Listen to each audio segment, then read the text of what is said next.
12,000 కోట్లు 14,000 కోట్లు డబ్బులు తీసేసుకున్నారు. తీసేసుకున్న తర్వాత మళ్ళీ మాకు హోదా కావాలన్న అది కుదరదని చెప్పింది. ఎందుకు అసెంబ్లీలో తీర్మానం చేసి పెట్టారు, అది థ్యాంక్స్ కూడా.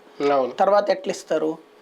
కాబట్టి అప్పుడు కాకపోతే ట్యాక్స్ ఎగ్జంప్షన్ సిస్టమ్ ఒకటి ఉంది అప్పుడు 5%, 5+ అదే 30+10+10 అన్నటువంటి, అంటే 30% డైరెక్ట్ పన్ను రాయితీ వెనుకబడిన జిల్లాల్లో పెట్టేటటువంటి దానికి, ఒక 10% వచ్చేటప్పటికి డిప్రిసియేషన్ మీద ట్యాక్స్ ఎగ్జంప్షన్, ఒక 10% ఏమో ఇన్వెస్ట్మెంట్ మీద ట్యాక్స్ ఎగ్జంప్షన్. ఇది 5 ఏళ్ళకి నడిస్తే 5 ఏళ్ళ దాన్ని ఇతను ఎక్స్టెండ్ చేసుకొచ్చాడు ఇంకొక 5 ఏళ్ళు. ఇప్పుడు అవి ఏమైనా పెంచమని అడుగుతాడు, ఎందుకంటే కొత్తగా అదానీలు వాళ్ళు వచ్చారు కదా ఇండస్ట్రీస్, అవి అడగచ్చునేమో.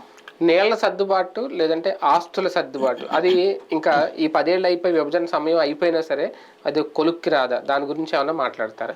దాంట్లో ఇంకా ఇప్పుడైతే ఏం జరగదు, ఏమి అడిగేది ఉండదు, ఆస్తుల పంపకాలకు సంబంధించి కూడా ఎలక్షన్స్ తర్వాత, అది జూన్లో మనకి రాష్ట్ర విభజన డేట్ జూన్ 2కి, ఈ లోపుగా మళ్ళీ కొత్త ప్రభుత్వం వచ్చాక చేయాల్సిందే కానీ దిగిపోయే ప్రభుత్వం ఏమీ చేయదు. ఎందుకంటే ఇప్పుడు ముట్టుకుంటే అసలు తెలంగాణలో అసలే కేసీఆర్ వెయిట్ చేస్తున్నాడు ఎక్కడ అన్నటువంటి, ఇప్పుడు ఈయన అట్లాంటిది రాజేస్తే అక్కడ కేంద్ర ప్రభుత్వం తలొగ్గేసేటటువంటి పరిస్థితి ఉండదు.